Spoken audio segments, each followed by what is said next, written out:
create history again and again. Presumably, you want to defeat Madhav Singh Solanki's record when he won 149 seats in 1985. So the BJP wants a 3/4 victory. Interestingly, you're referring to the Gujarat model just 2 days or a few days after what's happened in Morbi, which has cast a shadow in a way on some aspects of that model. But Rohan Gupta, would you agree that compared to 2017, the Congress is in a weaker position? Then there was a sense of a partidar revolt against the BJP. The BJP appeared on the back foot. This time, the BJP, perhaps compared to 2017, would you agree, is in a better place? And the Congress, because of internal problems, has not been able to get its act together?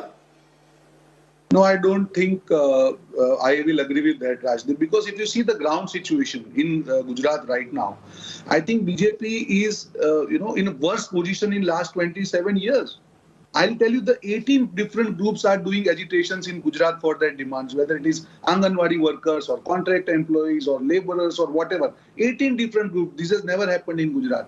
If you see the track record of this government, they were compelled to change the whole government, including the CM. You tell me, Rajdeep, if they had performed well, if they were confident, why any party will change the whole government, including the CM?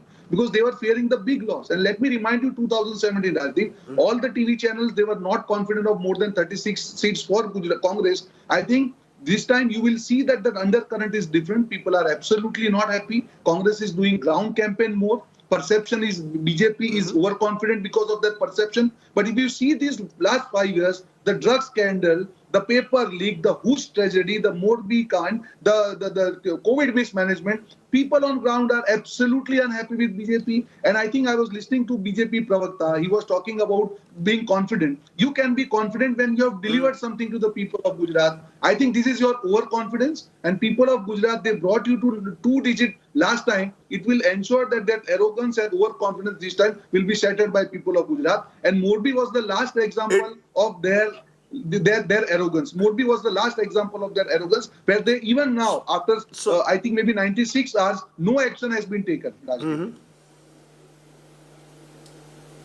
So what you're saying is that there is an undercurrent that you're hoping will be anti-incumbency, BJP talking of pro-incumbency. But interestingly, there's a third factor this time in Gujarat, and the third factor is the Aam Aadmi Party. Rakesh Hirpara, is the Aam Aadmi Party punching above its weight? Do you really believe that you can challenge the BJP? You are a party which in 2017 lost your deposits in all the seats you contested. Yes, there seems to be a lot of attraction at the moment for AAP, but will the attraction translate into votes? Do you have the ground level organization to actually challenge the BJP in the way Mr. Kejriwal is attempting? Yes, thank you, Rajdeep. Aam Aadmi Party is completely ready for the election. We have been raising the real issues of Gujarat like education, health, unemployment, inflation, farming, etc. continuously. The robust organization and booth level structure are ready. And more than all of this, the people of Gujarat are ready. People want to teach BJP a lesson this time, and this time people have an honest alternative in form of Aam Aadmi Party. So people are going to vote for Aam Aadmi Party, their own party, wholeheartedly. So we are very confident about our organization is ready, booth level structure is ready, and as I said, people are ready. Let me know, the political parties of course will all claim that they're all ready, but Yashwant Deshmukh, you've done a couple of surveys earlier. I won't come to your latest numbers, but I'm looking at your earlier survey numbers, and those earlier survey numbers clearly show, Yashwant Deshmukh, that the BJP is well ahead of its rivals, and AAP is growing in vote share, but not necessarily in seats. And the Congress is, in a sense, losing out because the AAP is taking a section of its vote share, the anti-incumbency vote share. Would I be right in putting these as the broad trends that have emerged so far in Gujarat? Broadly, yes. Actually, on one section, I agree with the Congress spokesperson, Radeep, that there is significant anti-incumbency on the ground. No doubt about that. But having said that, when we ask the question, do you really want to change this government? A huge number of them say that we are angry, but we are not likely to change the government. And that is primarily because of not having enough clarity on the opposition grounds. Please remember, Rajdeep, when we look at the last assembly election, the 99 and 77 tally looks pretty close. But if you look into the vote share, the gap is almost like 9% between the BJP and the Congress. And that is the skewed vote share of urban versus rural, as you have mentioned many times on your program. But Radeep, please understand the statistical problem that the Congress is facing right now. Our tracker that we do routinely for ABP, our tracker shows that every 100 votes that Aam Aadmi Party is likely to fetch, 75 approximately are coming from the Congress and 25 from the BJP. What does that mean, Rajdeep? That broadly speaking, if Aam Aadmi Party even polls 10% votes, then the gap between Congress and the BJP increases by 5%. So the issue is not whether Congress is doing good or BJP is doing good. The issue is how much Aam Aadmi Party is getting the traction in these elections. And if Aam Aadmi Party polls even 10% vote, this gap of 5 years back that was 10% between Congress and the BJP, it will become 15%. And that is where the arithmetic and all the calculations go for a toss as far as Congress is concerned. Very, very interesting there, because let us just take a look at what happened in 2017. Just a reminder, the BJP won 99 seats. Their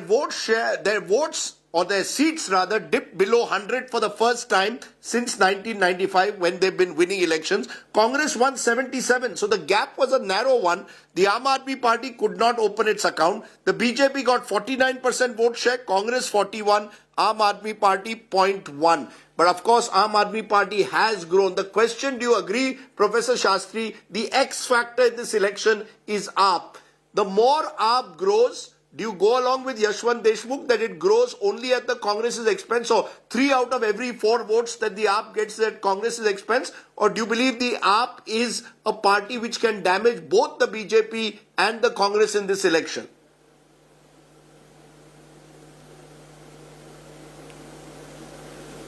Made. Lokniti has also come out with a study which we have called the Gujarat Governance Report, which is being reported in the media also. We also believe that the AAP has been eating into the Congress vote, and it has also eaten into the BJP vote. Our study shows that the BJP vote also seems to have dipped a bit. Not sufficient for it to be voted out of power. It still has an advantage. And what our findings show is that the AAP vote share is very close to the Congress vote share. And I think the real alarm bells should be ringing for the Congress in terms of the fight for the opposition space in Gujarat. I think that seems to be the big story of the as the election is unfolding. And finally, Rajdeep, today in the Hindu, there is also a piece which I have authored from our survey, which says the real factors which seem to be influencing the Gujarat result or the Gujarat election is the fight between the national leaders. It seems to be a fight between Narendra Modi and Kejriwal as being projected, and the Congress still seems to be trying to get a foothold in the campaign. But it seems to be largely revolving around national figures and national issues. And maybe it's to the BJP's advantage because there's clearly a visible anti-incumbency which they would like to circumvent by the type of projection that is happening. That's an interesting point that I want to take to you, Gaurav Bhatia. Is the BJP fighting this election still in the name of Narendra Modi? Mr. Modi is no longer the Chief Minister of Gujarat.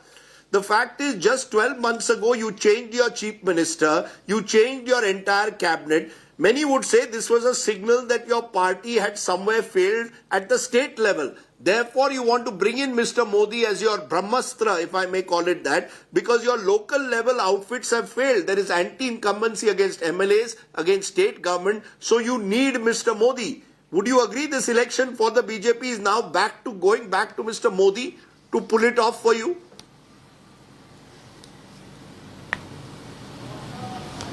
Radeep, first of all, it's a matter of pride for not just the Bharatiya Janata Party Karyakartas, but for every citizen of the country that we have a leader like Shri Narendra Modi ji.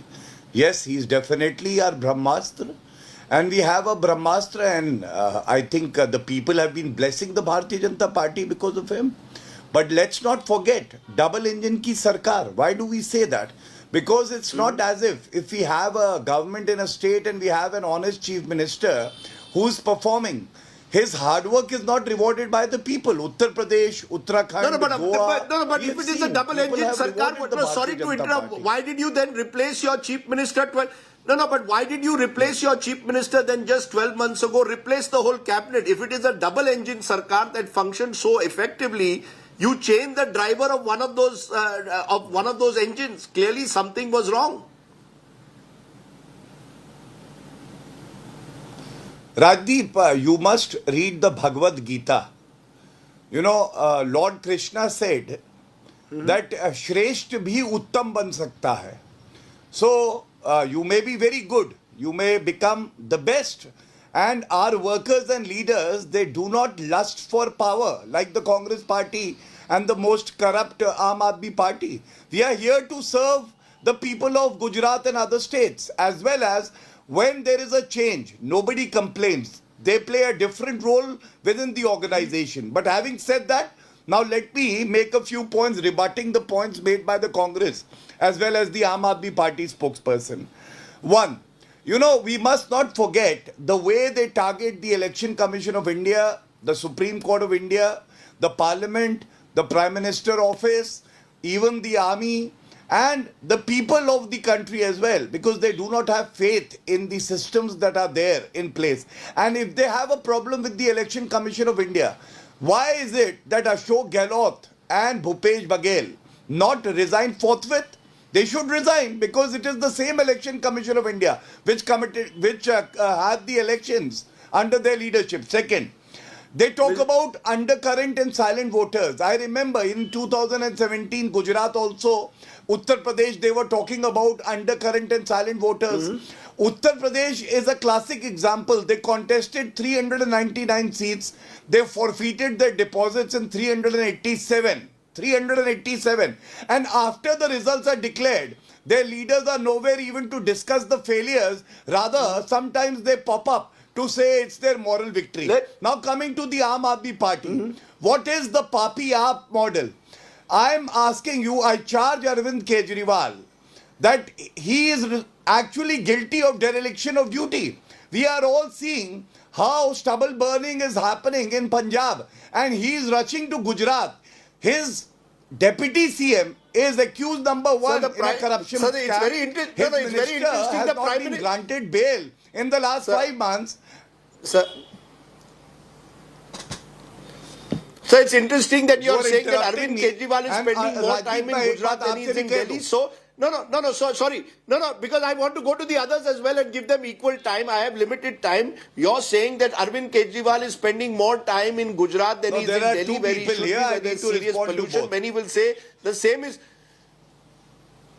Yeah, just a minute. Let me get them all in. Rohan Gupta, this undercurrent point, as you've heard from Gaurav Bhatia, he said that the Congress keeps saying there's an undercurrent. Okay, yeah, okay, very quickly, Gaurav Bhatia, 30 seconds. Yes.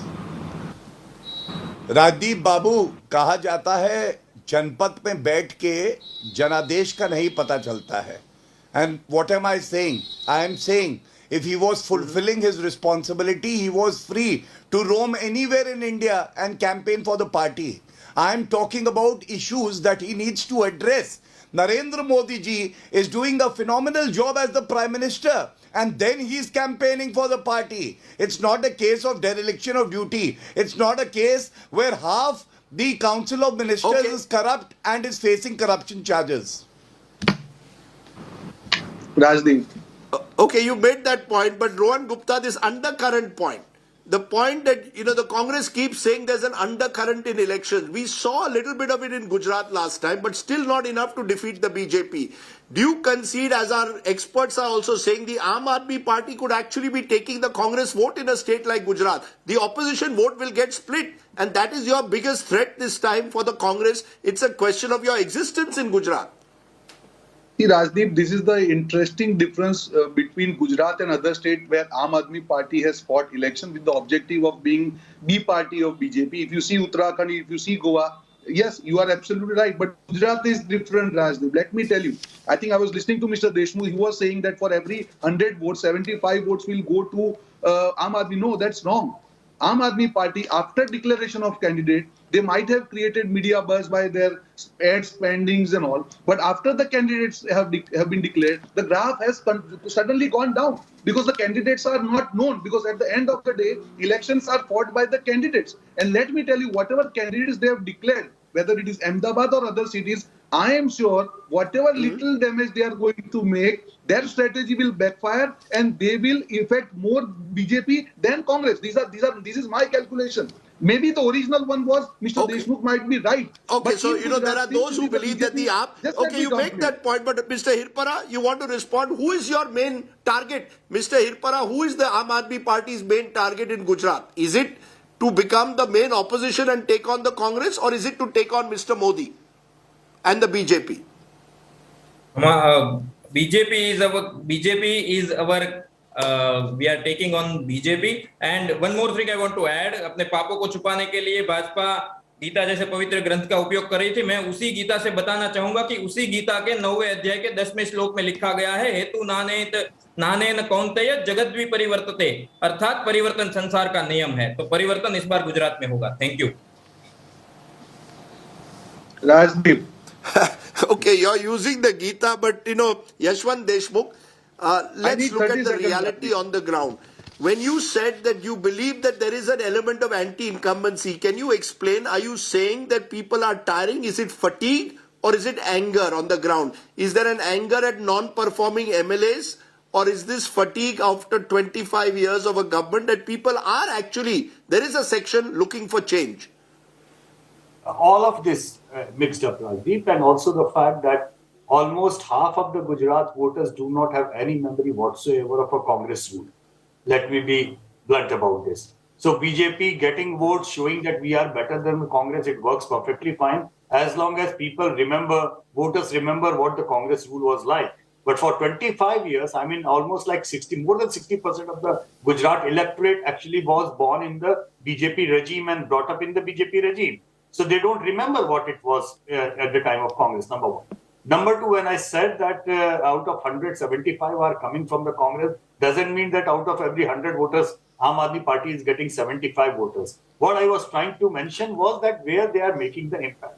Third thing, Aam Aadmi Party voters do not really vote for their candidate. AAP did not win Delhi or Punjab by putting up a good MLA candidates.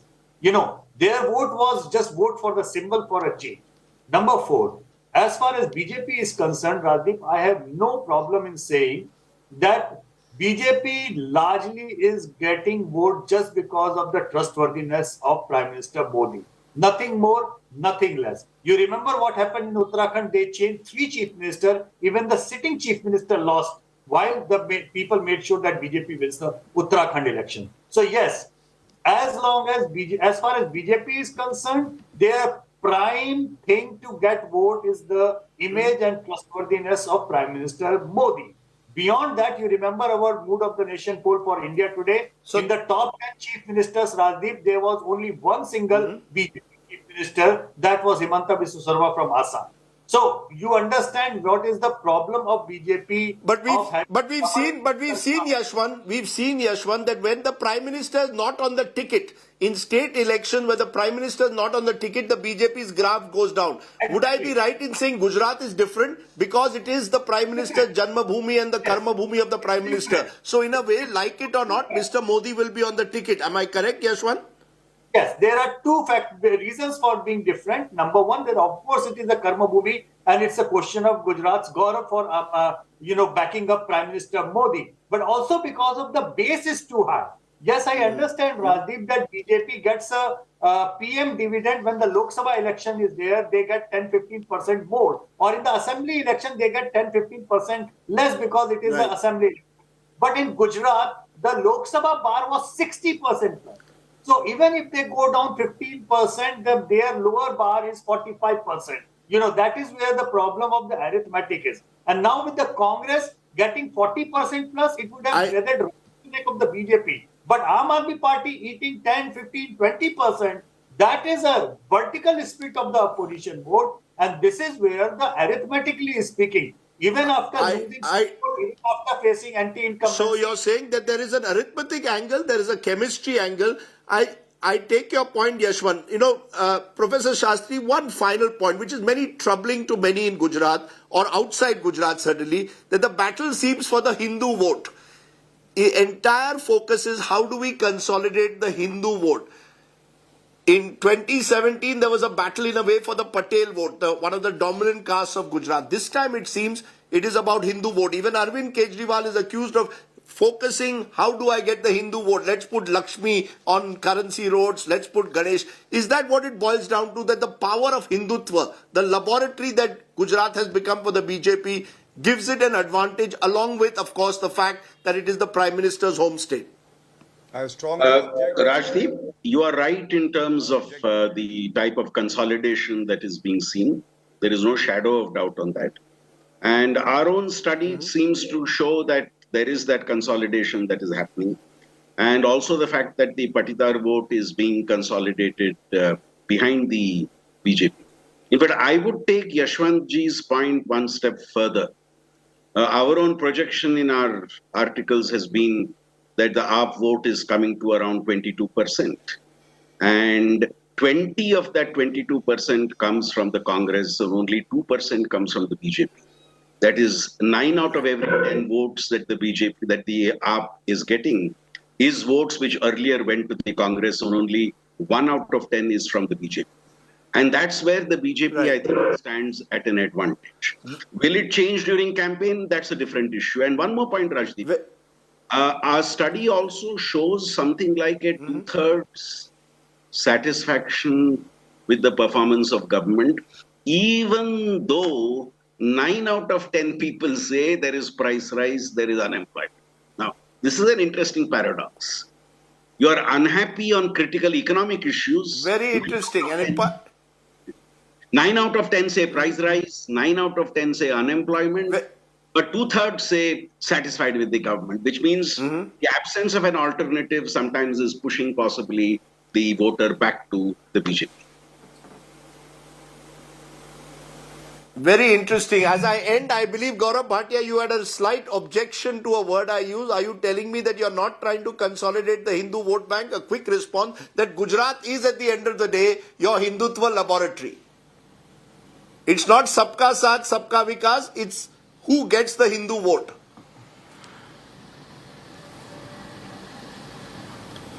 Rajdeep, for you, you might say it's a laboratory of Hindutva for us. And I respect that in a democracy like ours, where you have the right to voice your opinion. But for the Bharatiya Janata Party, remember, it's also a laboratory of development, of honesty, the way we have delivered. And yes, we take a lot of pride in the fact that Hindu. So you're saying this 3 or 4 Hindus days should be after what we've respected seen in because Morbi. Aam Aadmi Party leaders. I am, because Radeep, let me just complete my point. You are missing out on the aims that have come there.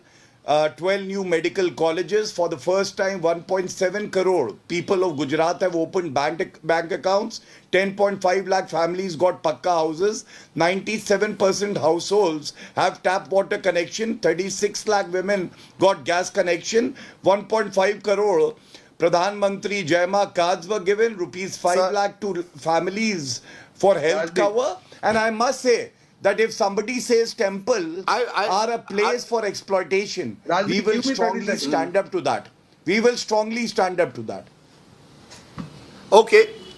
But I want to also make the point, Mr. Gaurav Bhatia, that the glass is also half empty. We've seen that when there have been job applications for talatis, for a few hundred applications, thousands and lakhs of people are applying in Gujarat. So there are clearly serious issues that exist when it comes to issues of unemployment. जनपद से Price rise also जनादेश has को been an जानने issue. का प्रयास करेंगे तो सही नब्ज पकड़ेंगे नहीं.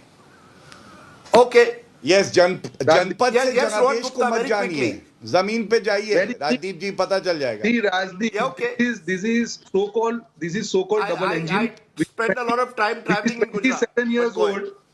Yes. This is 27 years so-called double engine, which eats more diesel and gives less average. This is the fact of BJP. We have seen in last 96 hours, Okay. Radeep, such a serious incident, and even now, no serious people, no serious accused have been Trouble arrested. engine. This is Mr. Okay, Modi's let's- Gujarat. The drugs, you let see. me all the end it there. papers of Whether Gujarat- this is a double engine ki sarkar The that has trouble run engine. out. Okay, whether it is a double engine sarkar that has run out of, in a way, fuel, or whether this is actually the real symbol of the power and dominance of the BJP in the times in which we live. That's why Gujarat will always remain in present times, an important high stakes election. Appreciate all my guests joining us. Thank you all very much. When we return, we have a special.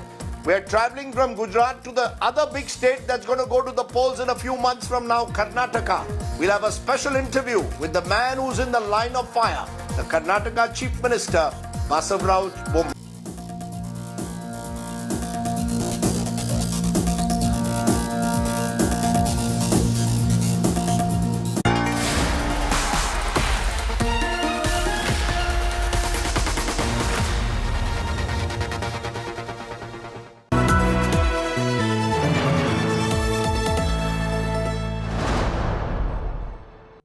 India Today Conclave, November 4th and 5th, Mumbai. Listen to Nitin Gadkari, Piyush Goyal, Eknath Shinde, Kiran Rijiju, Devendra Fadnavis, Aditya Thackeray, Priyanka Chaturvedi, Abhishek Bachchan, Varun Dhawan, Huma Qureshi, Vikram S. Gandhi, J. Sai Deepak, Neha Naikwade. Book your seat now. Visit www.indiatodayconclave.com. Conclave Mumbai 22.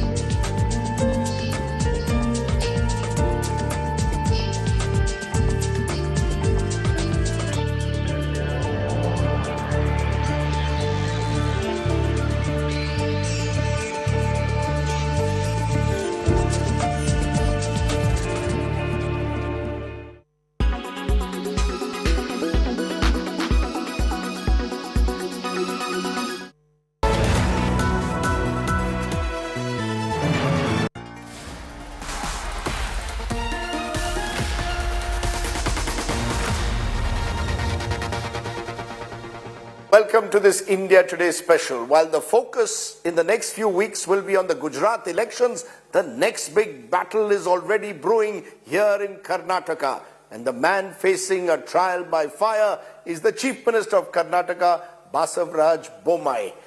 He joins us now and joins me and my colleague, Nagarjun Dwarkanath, our Bangalore Bureau Chief. Appreciate you joining us, Mr. Bommai. You're smiling at the moment, but you faced a trial by fire ever since you became Chief Minister last year.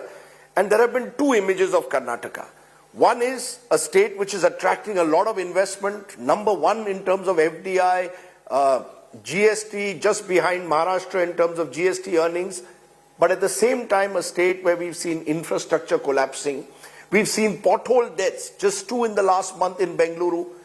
Which is the real Karnataka? A collapsing state or a state which is actually moving forward? See, you have to look into perspective. First, I'll talk the negative part of it. There has been rain since 1.5 years continuously. Intermittently, it is raining. We don't have a choice to even to repair.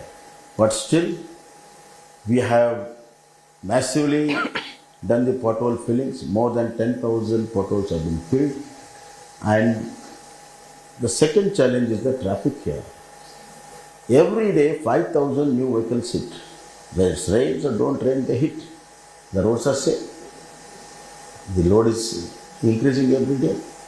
But still, we have a plan We are already implementing the plan.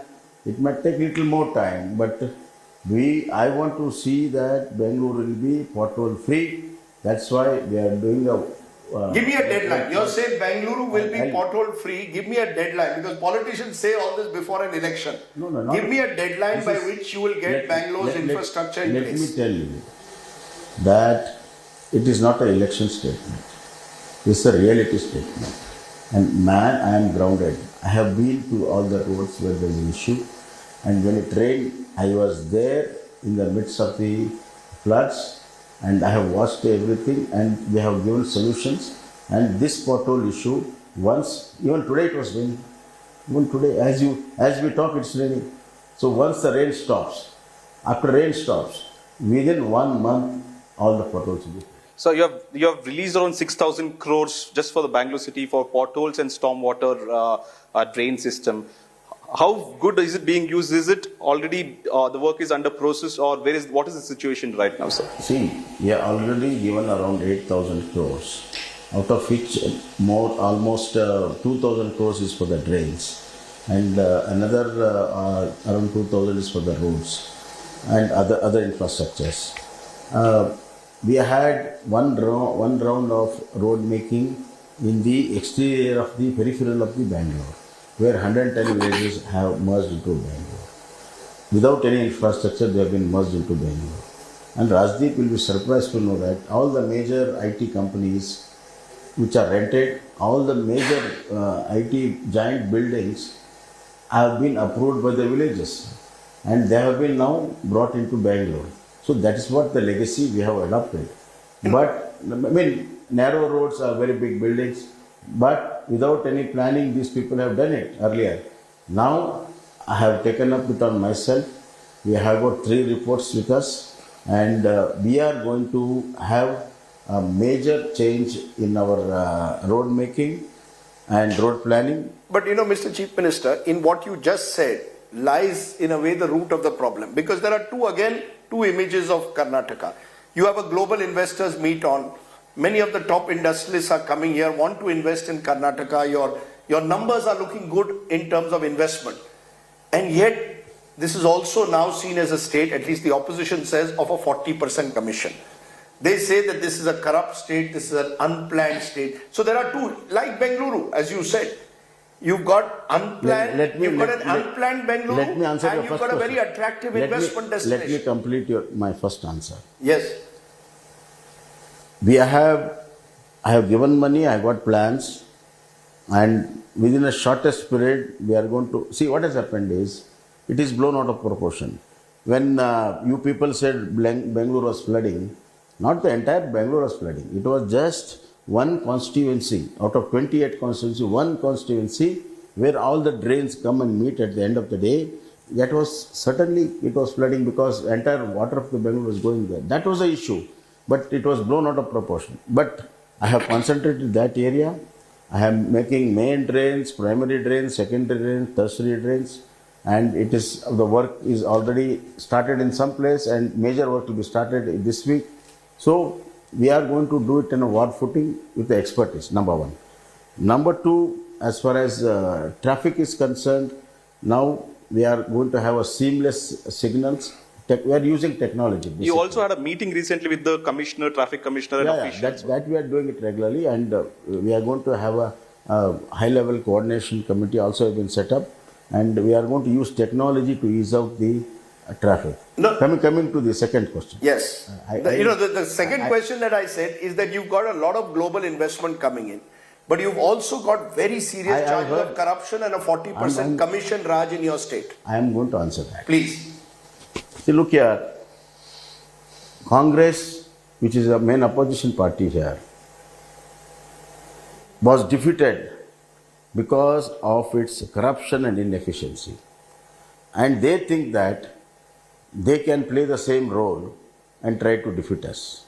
There's a vast difference. The 40% thing was said by Association of Contractors of 800 people. There are 44,000 contractors. It's a small jump. And people who have stopped working, a group of people, they made a big noise about this. So I called them, talked to them, and said, please give me the details. Give me one case where you have paid 40% or less than that, whatever it is. I'm going to inquire it. I'm not going to keep quiet. And that letter was written before I took as a CM. But anyway, I took it on myself. And No, are you denying it? Because we've done a sting operation where we had contractors claiming there were 40% commission being paid. You've had teachers associations claiming good you that asked monies this have been question, paid. You've got now the PSI recruitment scam of sub-inspectors Listen, for these questions. So are you denying that all this is happening? You stop, please stop. You asked me this question, it's very good. The sting which you operated. Yes. The person who said who paid 40%. Next day he said, I have not done any work for last 8 years in this corporation. He has denied it. So the sting operation probably somebody has not guided you properly. I can show you the videos. The person who said that, he said, I have not worked at all for, then somebody asked him, why you said this? No, there was so much of pressure on me to say this. That's why I said. Mr. Chief Minister, isn't it easier for you to say, yes, there has been corruption in this state, I'm going to root it out, rather than saying that this commission Raj does not exist? No. You've had your ADGP having to resign over the inspector recruitment. Look here, Rajdeep. Sir. We are on national channel. Sir. There is equal responsibility on both of us. Yes, absolutely. When you said sting operation, let it be known that it was a false sting operation. That is number one. As far as corruption is concerned, in a larger context, I have taken so much of measures to contain it. See, first thing what I have done is, the corruption starts from estimates of the works. Estimates are bloated. So I have got a High Court judge as a chairman and technical people to scrutinize the major works of corruption. After department passes through it, it will go to the Judiciary Commission. It will be cleared there. Then only the works will be taken up. This is number one. Number two, there was in previous Sidramaya government, I can give hundreds of examples where the premium was 10%, 20%, 40%, 50%, 60% premium on the works. 60% premium on the works. I said nothing doing, not more than 5%, and I'm sticking to it. Sir. Similarly, I can give a host of measures. No, I'm not. I believe in. Sir, I'm not denying that, but I not just the contractors. Sir, just a minute. Give me a minute. Sir, the deputy. Sir, just a minute. Give me a minute. You should give me a minute. Okay, go ahead. I believe in improving the system. Individuals can be funny, but if you improve the system and don't give occasion for all this kind of nonsense, then automatically the whole ecosystem will change. That is the idea. I'm going to the root of it. Because, you've had a deputy commissioner arrested in a bribery case. You've had an ADGP rank officer held in a police recruitment scam. A High Court judge, Justice H.P. Sandesh, claiming threats while hearing a corruption case. And you've had contractors. You've had a Lingayat seer alleging mutts pay 30% commission to get grants. My point is, do you believe that corruption is going to become a major issue heading into the elections of 2023? See, on the ground, what happens is that is going to happen in the election. The Sri is nothing to do with this thing. Whatever GST he paid for his works, he thinks that there is corruption. Now what can I do? And regarding Deputy Commissioner, we have taken prompt action, and probably we are the first PSI scam. We have arrested ADGP. The similar PSI scam happened in Sidramaya time. Not even a single person was arrested. Even CID registered a case on DIG. He was let free till he retires. I have taken action on ADGP. Probably ADGP suspended and went to jail. It is first time in the history of India. So it is not only Karnataka. You feel this is what we have done it. So you feel that you're cleaning the system that you carried upon. Certainly. See, when we touch the top man, which nobody dared to touch, what it means? We are not compromising on corruption at any levels, and I am hitting the top, so that once the top is cleaned, automatically everything will be clean. Will it become an election issue? The manner in which the Congress has gone with hoardings, pay CM, and it's become contentious. Will it become an election issue building into 2023? See, people know that they have paid Congress. And pay CM, as you check out with your friends here, what traction it has. See, the credibility of a person is through so many years of his public service. And people who come and experience it. And not just because opposition says. And opposition, they have got skeleton in their cupboards. hundreds of skeletons in the cupboards. What credibility they have? Yesterday, other day, there was some charges on leader of opposition. When leader of opposition himself have so many charges, what credibility he can say? So, in fact, there were charges against DK Shivkumar also when he was power minister. In fact, your power minister had said the government will take a decision to inquire about the scams that he was involved in 2016-2018 time. Yeah, he is at it. He is trying to get all the details. That's what even the press asked me the other day. I said, wait and watch. So, there would be some logical conclusion in there. We will go after all corruption scandals which have happened. Whenever it has happened, we are going to no compromise. So, but all said and done, when you had put in the commission of the High Court judge for contractors to see through it, it's not done in a wrong way. There would be a contractors lobby also putting pressure on you because not everyone can do in the 5% buffer zone. Maybe they want 20%, 30%. So, is there pressure on you also through? Till today, no contractor or no contractor lobby has dared come to me. There is no pressure on me. Touch it. So you're saying that corruption is something that the Congress is trying to pin on your government to try and escape from the charges made against their own leaders when they were in power. What then, according to you, Mr. Chief Minister, is the big issue? Since we are heading now, we are in the final stretch. This is 6 months to go for a Karnataka election, which for the Congress appears to be do or die. When you look at the Bharat Jodo Yatra, which went through Karnataka, they claim they got the biggest crowds in Karnataka. Mr. Shivkumar and Siddaramaiah together with Rahul Gandhi across Karnataka. You're smiling as I'm saying that, but they believe that that is a game changer. That the next 6 months, the Congress is going to build on this Bharat Jodo Yatra. Karnataka is their big target. You saw them running together also. They have to say that to really keep their leader in good humor. Not even a flutter has happened in Bharat Jodo Act. Rahul Gandhi failed to convince that why he is walking, what for he is walking, for whom he is walking. It was just like a walking in a garden. So there's no messaging you feel in the Bharat Jodo Yatra. He's just walking. And Yes, that's what I'm telling you. But the large crowds that they claim to have gathered right through Karnataka, they got very large crowds. You ask your friend which area they were working and from which area, which constituencies the crowd was pulled in. What they came in the morning, went off in the afternoon after biryani. You're saying It was a biryani walking. You're saying, well, they seem to have got fit because Mr. Siddaramaiah was running with Rahul Gandhi. But look, they've got a Congress president now from Karnataka, Mallikarjun Kharge. Yeah.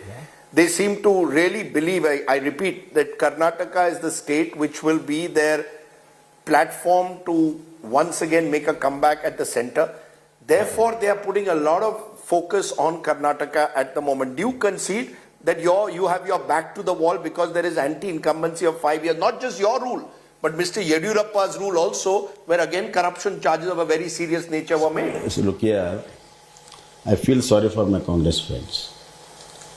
All the leaders, including Khargeji, they are all tested leadership for a long time, for 30, 40 years. People have seen them. People have seen their contributions also. And poor Kharge, if you had made a president when Congress VP was in power, it had had some effect. Now when the Congress ship is drowning, they want him to captain it. Because the Gandhi family doesn't want to take any discredit of drowning their own ship. So he has been made a very big leader to preside over the dismantling of the Congress. And the net effect for the people, you see that he has been elected as a president. You see what is happening in Karnataka. Not even congressmen celebrated it. Not even a single congressman celebrated it. For your SC/ST reservation hike, the Congress feels that will not be implemented, cannot be implemented in 9th schedule. And also to counter it, Kharge being a Dalit leader and president, he can mobilize the SC/ST crowd in Hyderabad, Gulbarga region. See, under his KPCC leadership, he could not mobilize not only SC, anybody. And he lost the game in 2008. And he is there for a long time. He has never won a state for a Congress. It has been proved always. And now at this age and at this state of Congress, it is something which is hard to imagine that he can lead. Secondly, you asked me that reservation. See, Congress thinks that SC/ST are their permanent vote banks. Times have changed. SC, ST people throughout the India have now become really aware of their rights, aware of their status, what Congress has done for last 60 years of their rule. And real changes have come when opposition is in rule. Similarly here, the demand for increase was there for last 50 years, not now. You will stick with your promise, sir. I'm telling you, I'm concluding that. And last 50 years, what Congress did, last 5 years, Sardesai was there. He is calling champion of Ahinda. What happened? He could not do anything. And now we have taken that decision, which is really a kind of a path-breaking decision. And it will be debated throughout the country, not only in the country. It is going to bring the change in the country. So what you have, just to inform our viewers. And I am confident that ultimately it will have all kind of legal sanctions and sanctity so that it becomes order of the day and which is going to help my brothers of SC/ST. So what you've actually done, we inform our viewers that you've increased reservation, you plan to increase reservation for SC/STs. That you're saying will become a game changer. Your critics on the other hand, Mr. Bomai, say actually what you're doing is trying to polarize Karnataka and make it Hindu versus Muslim. This was the charge made against you particularly 6 months ago. Just a minute. You give the logic. I'm giving you an example. If I increase SC/ST, how can it be against? Just a minute. You're saying your focus is on SC/ST reservations. You should have a logic. The Congress in particular says whether it's the hijab ban on campus. India today has not come out of hijab. 1 minute, sir. When your Rahul came to Davos, he was talking of hijab. 1 minute. Now gym is happening, you are there was a halal. It's already in Supreme Court, you are still in hijab. So you are stuck with hijab. You are more stuck than the people in Karnataka. No, I'm not.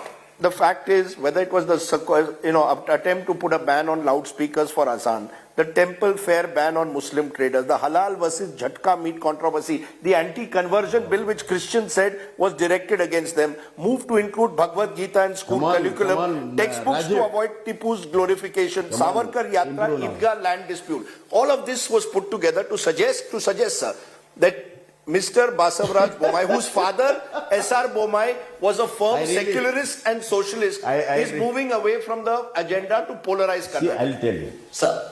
All these are settled matter. It is rigged up by anti-social organizations like PFI and supported by Congress. Hijab was not an issue. The same girls were not wearing hijab till the other day last year. For last 10 to 12 years in the school and college, they have never worn. They were prompted to wear, they were provoked to wear, and PFI took it up, Congress supported it. It is not our making. Secondly, what we are saying, it's already a settled rule that there is a dress code in Karnataka, in our Education Act, that we are just following it.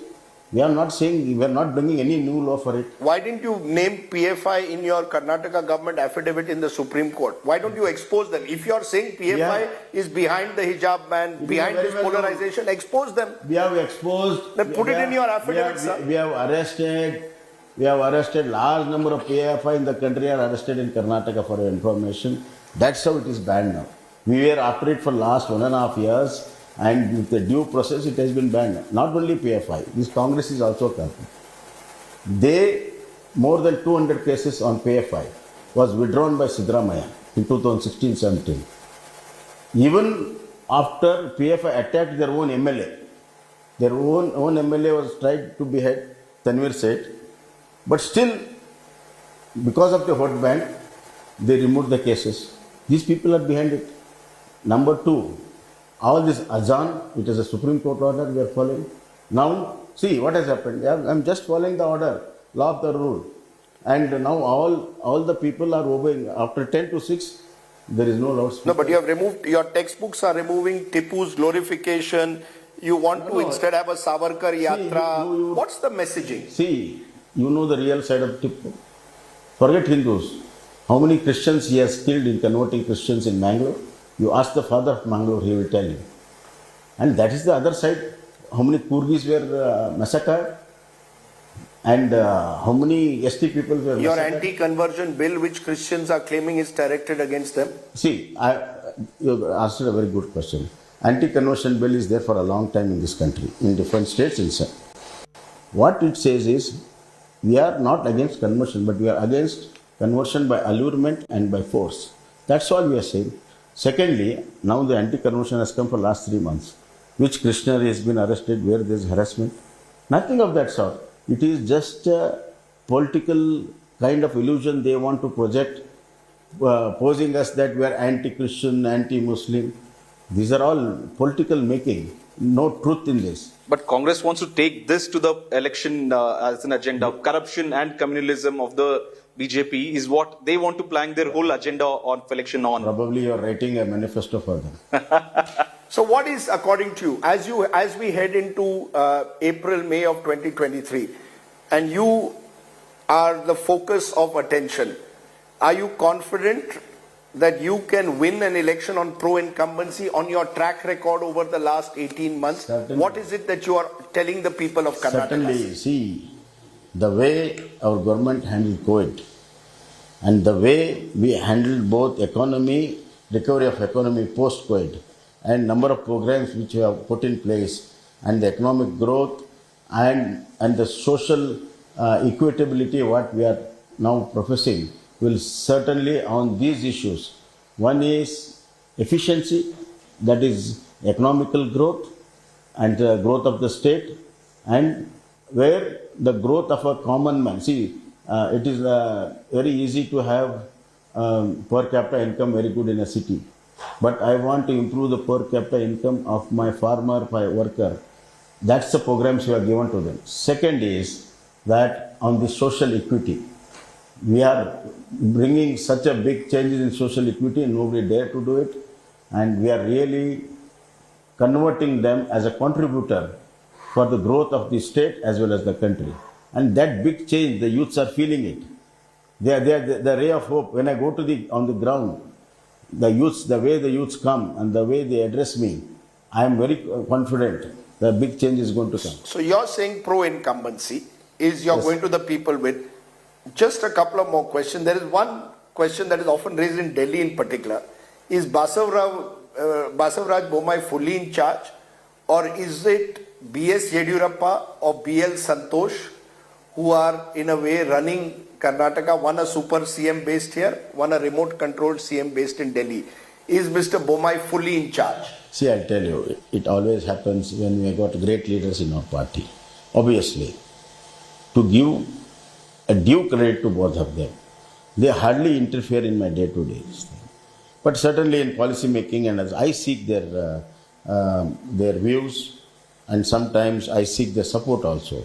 And Yediyurappa has been very, very cooperative, and in fact, he is proactively supporting and involving in all the party matters. And even Santoshji, he hardly interfered. There's hardly, I can't even remember a single case where he has interfered. I'm telling you, it might surprise you. But certainly on organization matter, he is going to advise the president and me. That's it. So all the roles are very, very cut, and I have got all the freedom, and I'm taking decisions. That's why you see that some of the important revolutionary decisions I've been able to take. How is your relation been with Mr. Yediyurappa after you took over the chair? Initially, you were considered his staunch supporter when he was the chief minister. He was seeking your advice during making budgets and making policy. How has been the role reversal now that you are in the main chair, and how has he's been supporting you? See, he has been very graceful. I know that how difficult it is for such a tall leader, but to give his once again due credit, he has been so graceful, and he is so much concerned that if he sees something in the morning TV that some incident has happened, some lot of accident happens, he phones me and says, please immediately act on it. So he's been guiding me in the right path, and he's so concerned about my government and success of my government. He has been very graceful. A few days ago, reports came that with Diwali gifts sent from Chief Minister's office, cash was given. And this has created a bit of a question mark. Is Mr. Bommai trying to bribe journalists? What would you say? Is it true or not? You see, Karnataka, it is not a culture of bribing journalists or bribing anybody for that matter. Of course, we have got a very good relations with everybody. Will you inquire into this? Yeah, already Lokayat is also inquiring into this. Does Certainly. it trouble you when reports like this come up? Why I should trouble? Nothing to do with me. Why should I get trouble? You didn't authorize this. I was not in town. I was not aware also. Not it, see, it is yet to be proved.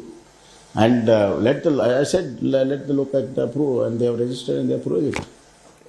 Mr. Chief Minister, you've taken most of our questions with a smile.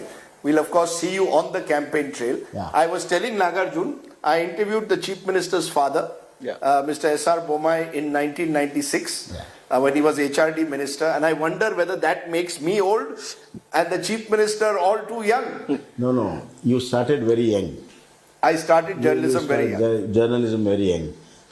You left a lucrative career in cricket. You are a very good cricketer. You would have made to the nationals, but somehow you felt that. That's a cricket requires talent, journalism does not. That's the difference. No. I don't agree. Journalism also requires talent, and it requires much more talent. And it requires not only talent, a perfect information systems, which you are having. You're one of the top journalists. You would have been a top cricketer. That's a loss to cricket, but it's a gain to journalism. You've been a top journalist. Okay, Mr. Chief Minister, that's enough of compliments for one day. More than I would normally get in Delhi, certainly, but always good to have you on the show. I mean it. Do you believe Karnataka, in a sense, we talk about Gujarat model, do you believe there is a Karnataka model that is slowly going to take this state, at least in terms of investment, to number one? It's already number one. Karnataka, historically, has been a very strong technological state as well as economic state.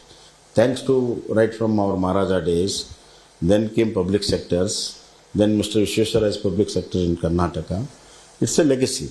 I don't want to claim unnecessarily, but our policies have really given fillip to the whole thing.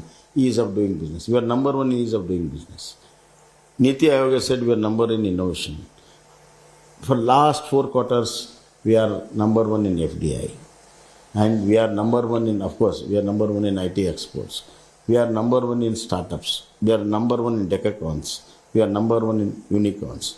That speaks a lot of my people's capability, my people's technological skill and skilled manpower. I give the credit to my people. And that's why, as I said at the outset, there are two images of Karnataka. One of a state that's moving forward rapidly because of its people. The other, of course, as we mentioned, the collapsing infrastructure, the corruption and the religious polarization, all of which you've answered the questions to. So we'll wait and see whether you built a Naya Karnataka, as you claim, or whether, as the opposition claims, anti-incumbency has set in. One last word, since you used collapse. Yes. Infrastructure is not collapsing. It is going to improve day by day. That's the number of investment is coming, is the confidence on Karnataka, not only Karnataka people, on Karnataka infrastructure also. If there is, my last word is, if there is any collapse, it will be collapse of the opposition. If you get the traffic of Karnataka, or if you get the traffic of Bengaluru right, sir, you will be remembered by history. I can assure you that. That alone. When he finishes his tenure as the CM and he goes for the elections, I'll be there, sir, in the next 6 months. I hope the traffic also reduces because you have put in a lot of effort with the officials to reduce traffic as main bottlenecks in Hebbal, Electronic City and others also. So there has been meetings already set. So hopefully that traffic also... That's the big challenge for, if you can get that right, who knows? That's the start of a new Karnataka, a new Bengaluru. Challenge is bring in the best in a man who really has got that guts. Okay, we'll leave it, Mr. Chief Minister. Good luck to you. Thank you. And we'll wait and see how this plays out. The Chief Minister of Karnataka, Mr. Basavaraj Bomai. Thanks for watching. Thank you.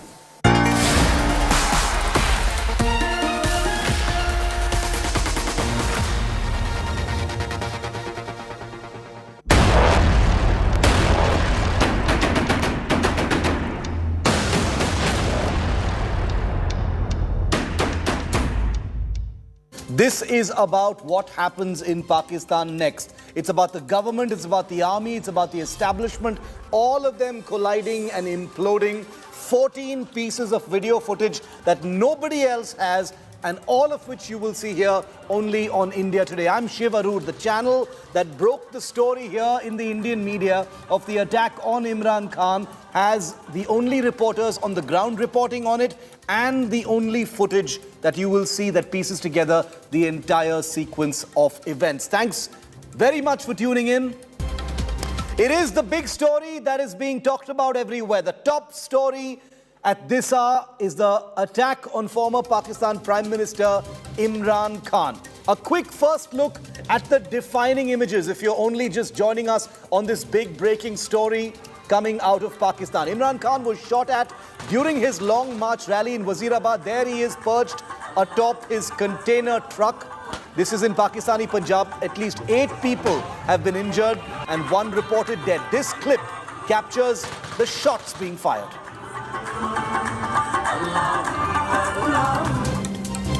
Then we've got Imran Khan seen limping out of his container, smile on his face after he had been shot.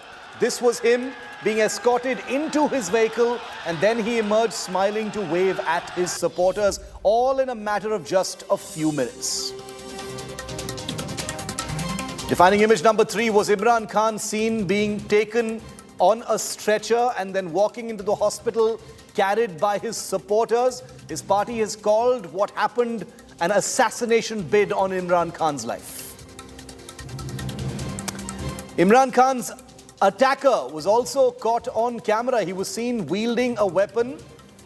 The attacker has been nabbed and has confessed that he came to apparently kill Imran Khan, though the man in these images was someone who actually tried to save Imran Khan. Another PTI leader, the former governor of Sindh province, who was seen in viral pictures of his blood-stained clothing, has also been injured in the attack. He's out of danger. He's speaking to the press.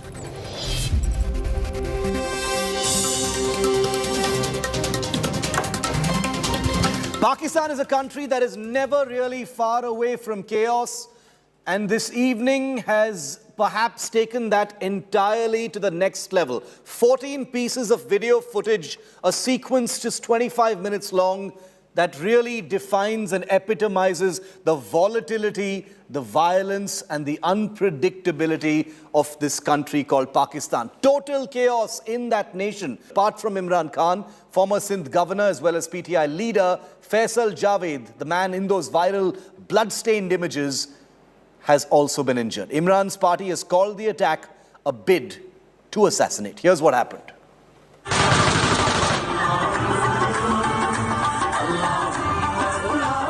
Former Pakistan Prime Minister Imran Khan shot.